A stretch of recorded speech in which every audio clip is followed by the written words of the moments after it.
So if you're new here, hi. I've done this before. Last year I made a video about my first ever Pokemon Nuzlocke, and the game I played in it was Pokemon Ruby. It was fun, so here I am again, doing another. But this time I attempted to Nuzlocke Pokemon Platinum. I'll explain again super quickly how a Nuzlocke works. You can only catch the first Pokemon you run into per route. If a Pokemon faints, it dies and you can't use it anymore. And you have to nickname your Pokemon so you grow more attached to them. If you still don't understand, that's not my problem. Let's get started. Hoo boy. This was my Pokemon Platinum Nuzlocke. Pokemon! So my friend and neighbor Barry is practically dragging me all over the place with his hyperactive squirrel brain, frantically trying to get a Pokemon as soon as possible from this Professor Rowan he saw on TV. He drags me out to Route 201 and is about to leap into the tall grass when... Hold it! You guys know going into the tall grass is practically a death wish, right? What you're doing is basically suicide. Borderline insanity. What absolute moronic lunatics you are. Have you no respect for your lives? Do you have any Pokemon? No. Do you want some?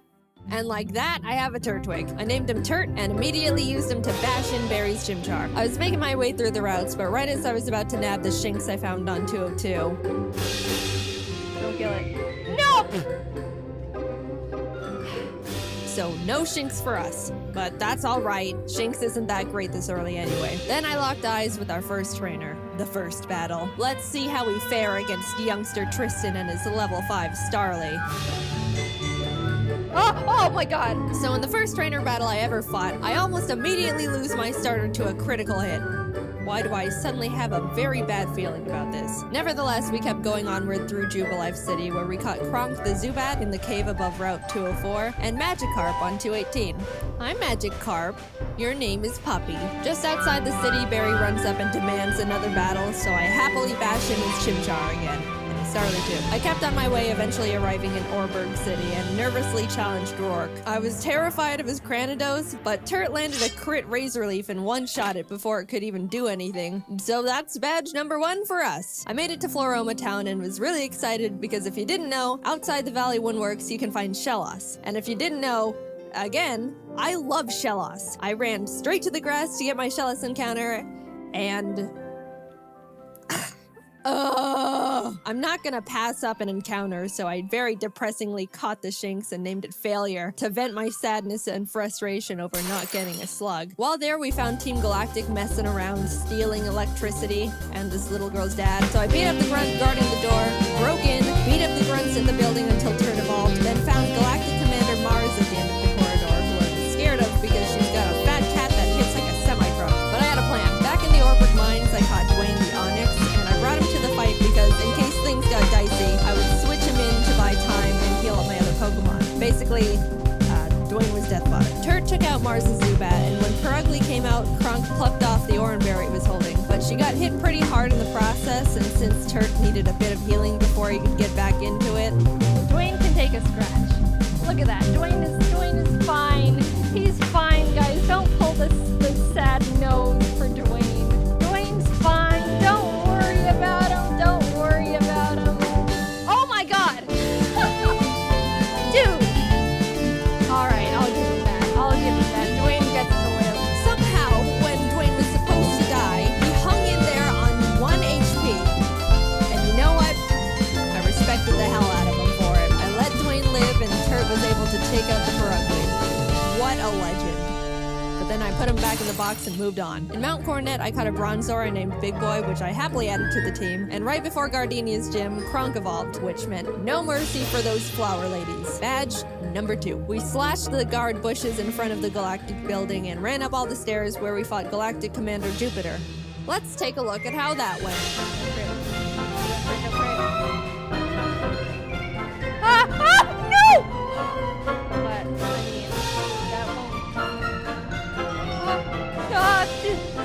Let's just hit him. Don't crit him. No. Oh my god. We finally were able to beat her, but that fight really knocked the wind out of me. I was shaking on my way back to the Pokemon Center when this lady Cynthia shows up and is like, Egg? Yeah. Anyway, even meeting Cynthia wasn't enough to calm my nerves, so to keep my mind off the absolute tragedy we narrowly avoided, I decided to start training up Big Boy on Cycling Road. And then he died. I've practiced this game and... So before you push up your anime glasses and tell me that steel is weak to fire, which I know, by the way, the reason I kept Big Boy in was because not only is his defense an iron wall, but he had heat proof, which negates his fire weakness. But then he got crit. So, first step. I'm sorry, Big Boy. You never had the opportunity to become a big boy. I walked into Wayward Cave and found a Gibble. Gibble is an amazing Pokemon. It turns into Garchomp, which is easily one of, if not the strongest Pokemon in the game that isn't a legendary. Adding it to the team would give us such a huge advantage, and now there is nothing in my way between that and...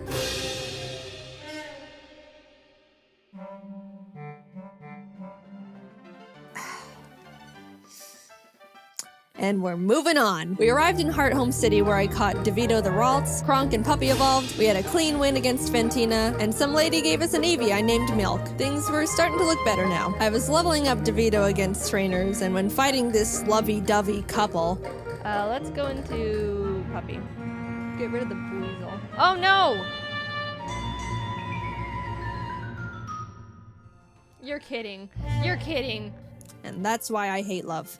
In came Shrimp the Scyther I caught on Route 210. Some good news, on Route 213 I finally found a Shellos. I named it Swoop, and I loved it. I loved it so much. I know you're not supposed to have a favorite child, but Swoop was my favorite child, and I wasn't apologetic about it. I trained it up, and now we got a Gastrodon. Turt ended up evolving too, so together with Kronk and Swoop, Maylene was defeated, and badge number 4 was secured. Outside of Pastoria City, I caught a Quagsire named Lol, but when I went to get my Great Marsh encounter, I was trying to get a Yanma and accidentally threw a ball at a Wooper, so now we've got Lol and Oops in the box. Then I swept Crasher Wake with Milk, who is now a Jolteon, with the TM Thunder I bought literally next door. I walked out of the gym and Team Galactic set off a bomb. I ran down the grunt who detonated it and took him out because he is weak. Cynthia appears again and tells me to bring a charm to her grandma. So I'm like, yes ma'am. We found her in Celestial Town along with Cyrus, the leader of Team Galactic, who starts some evil Shakespeare speech about how everything is imperfect, so he's gotta blow up the world or something.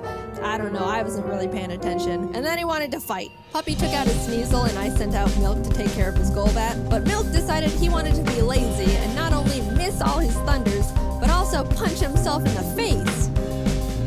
Milk!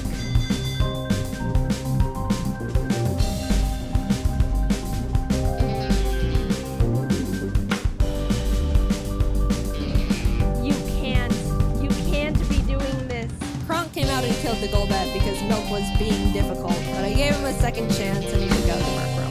Anyway, here's your dusty charm. I went out and caught a Magnemite named C, then arrived in Canalave City where we barged into Byron's gym and demolished his team with Swoop and Turd. Then Team Galactic sets off another bomb, this time at Lake Valor, so Barry, Professor Rowan's assistant Lucas, and I split up to check on the lakes. As I'm strolling past all the flopping Magikarp, I run into Galactic Commander Saturn, who we swept the floor with. After that, we headed over to Lake Verity where we did the exact same with Mars. There was a part where Turd got crit and almost died.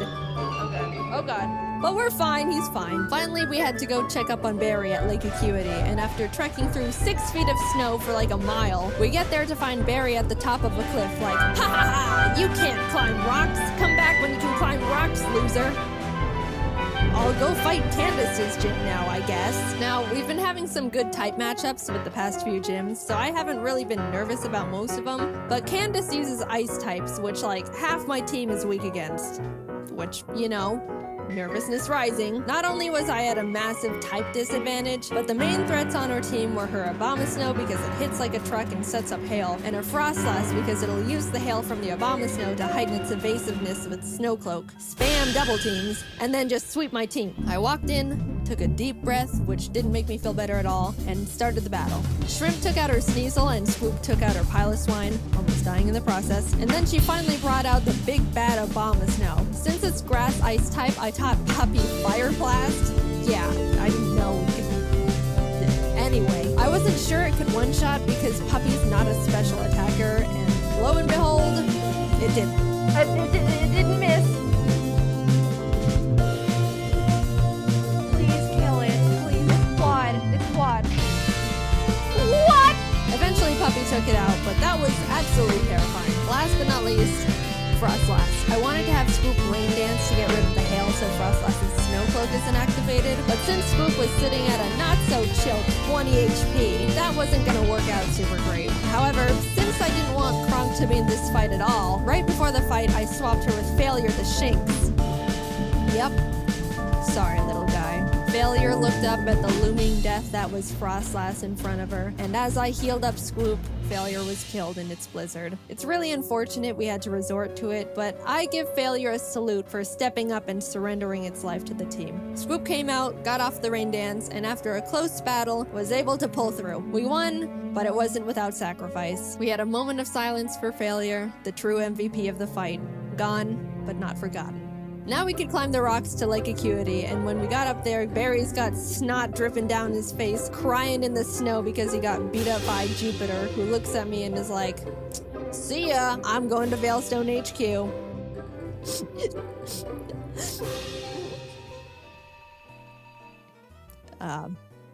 I'm gonna go to Veilstone. We start running through the base trying to find Cyrus, but when fighting this scientist... Psychic.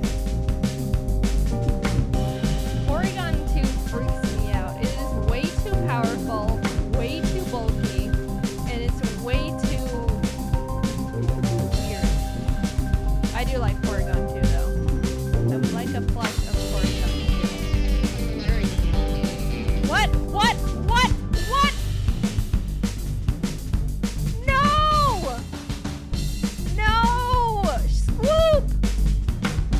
We lost Swoop! I wasn't okay. Kurt came out and curb stomped the Porygon 2 out of vengeance, but to put it lightly, I wasn't taking that too well. My heart is breaking. I'm like actually sad. But life doesn't stop when your dog dies, so I had to keep trucking and brought Lol the Quagsire to the team. With an intense, blood-curdling thirst for revenge, I stormed into Cyrus's room. Shrimp and Milk took out his team in no time. I snatched his Master Ball and used his teleport pad to enter the basement where Mesprit, Azelf, and Uxie are all being held captive. Fight! And like Cyrus, Saturn was swept too. After releasing the Lake Guardians, we head to Mount Coronet because Cyrus wants to go there and destroy the planet, I think. And we catch up to him at the Spear Pillar. Before we can run up and attack him, Mars and Jupiter step in. Then Barry arrives. Honestly, I have no idea how he found us all here. And is like, "I'll help." Lol takes out both the Bronzors, Mars's Purugly, and Barry's Munchlax. So I thought, you know, it was all smooth sailing, right? Well... Wow, Barry. Really doing a lot for the team, aren't you? Oh my god, no, it has Giga Drain?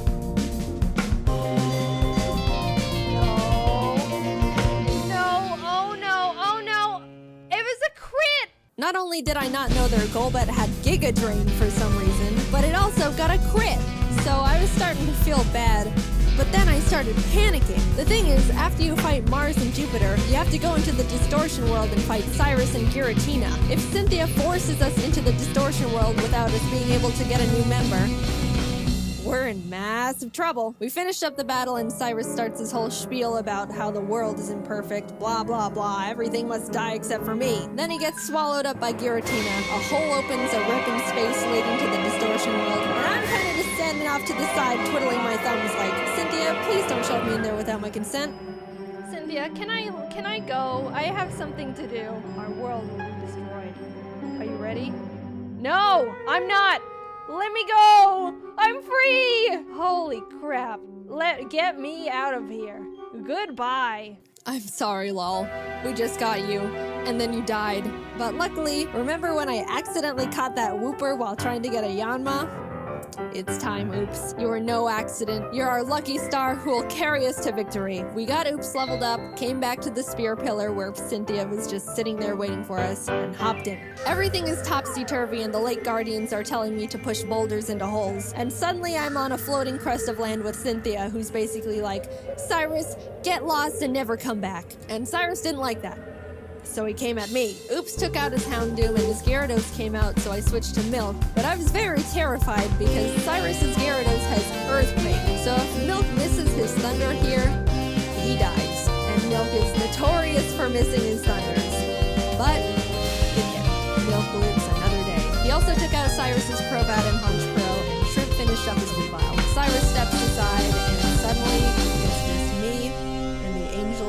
goddess itself, Giratina.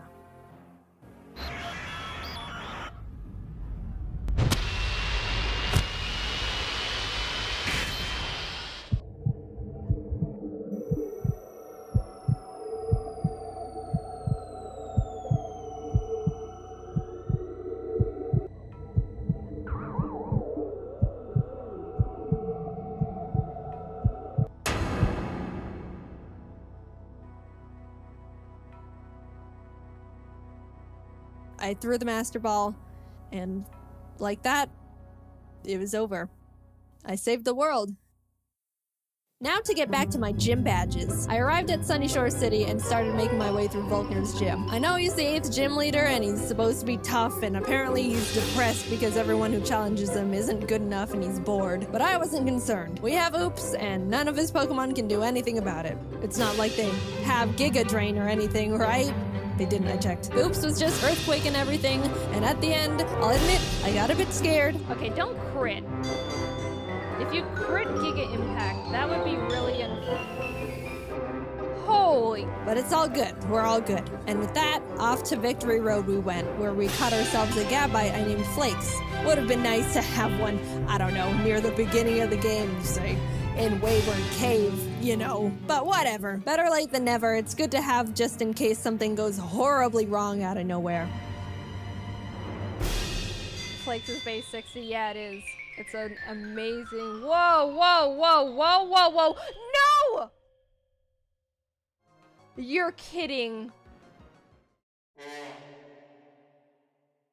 Oh dear. And that's the straw that broke the camel's back. After Puppy died, I stepped back and decided the team we go into the Elite Four with needs to be the best possible team we can build. The Elite Four here goes pretty hard, so I couldn't go in willy-nilly just hoping for the best. After literally a few hours of calculations and research, I settled on a team I thought would give us the highest possibility of winning. I added Flakes to the team in place of Puppy, and with a heavy heart, left Milk and Kronk behind as I brought C the now Magnezone and Colgate the Togekiss I hatched from the eggs Cynthia gave me. Even though I was sad to not bring Milk and Kronk into the final battles with us, they won't be forgotten. And it doesn't negate the fact they were such huge assets to the team, and I wouldn't have made it this far without them.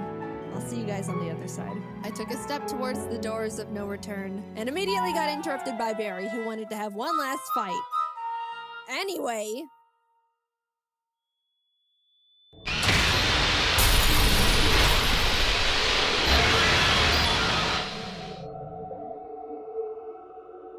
Welcome! This is the Elite Four.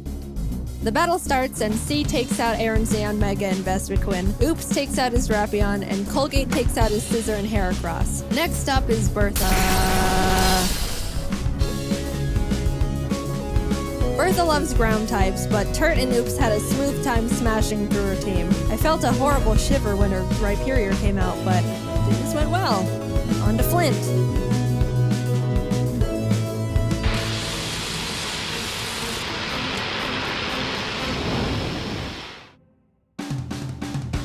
Flint has a pretty scary team, but luckily Oops and Flakes had no trouble plowing through them as well. And with that, we're on to the last member, Lucian.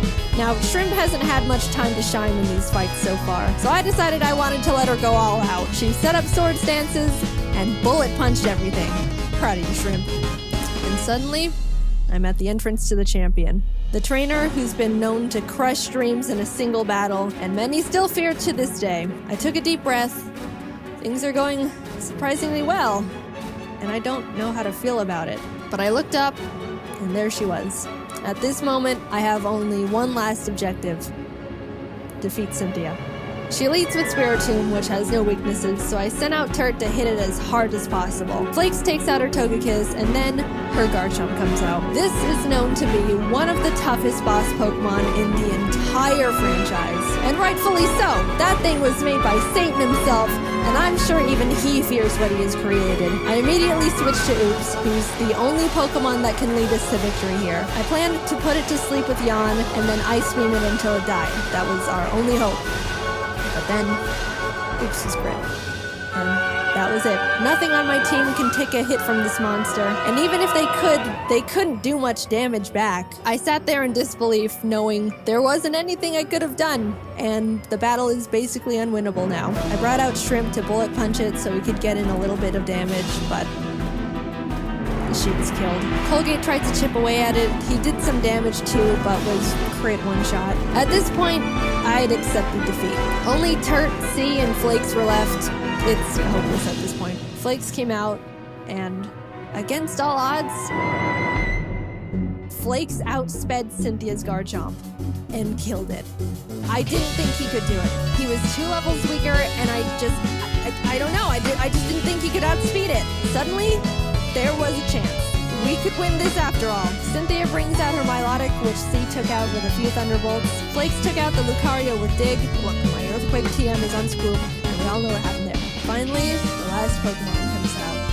Roserade. Flakes went in for the Dragon Claw, and the battle was over.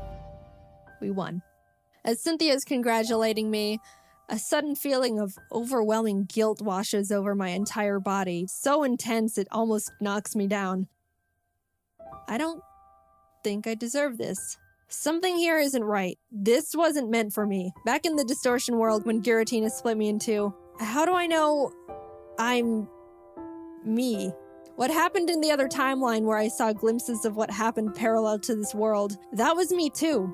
Those things happened. Was that the ending I'm destined to have? The world I'm living in now is how I want things to be, but the other Jaiden is equally me as I am her. Even if you might think I deserve this dimension, things don't work like that. Are there some things you can't escape, even when you try everything you can do to alter it? I don't know the answer. I may be able to sit on this throne now and thank all the Pokemon that put in everything to help me get here. All the hard work, blood, sacrifices we made. But I don't think I can ever accept this victory. I don't know what ending was meant for me. And I don't think I ever will.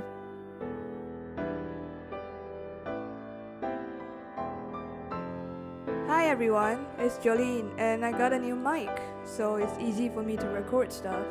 And yeah, this video is about me doing a rescore on Jaidenanimations Pokemon Platinum Nuzlocke video.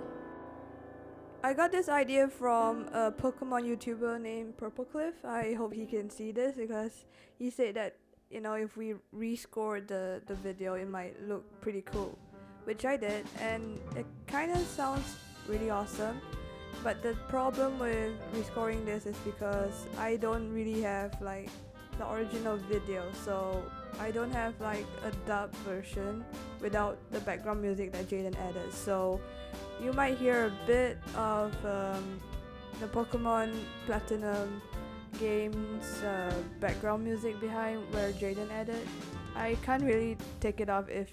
If I take it off, you basically have to remove Jaiden's voice, so I would not do that. So this is my rendition of the video, and I hope you guys like it. You can comment below and tell me if you really like this kind of video, because I really enjoy doing rescores, especially animation rescores. I really hope that you enjoy this video, and thank you Jaiden Animations for making this video, and Purplecliffe for suggesting this idea.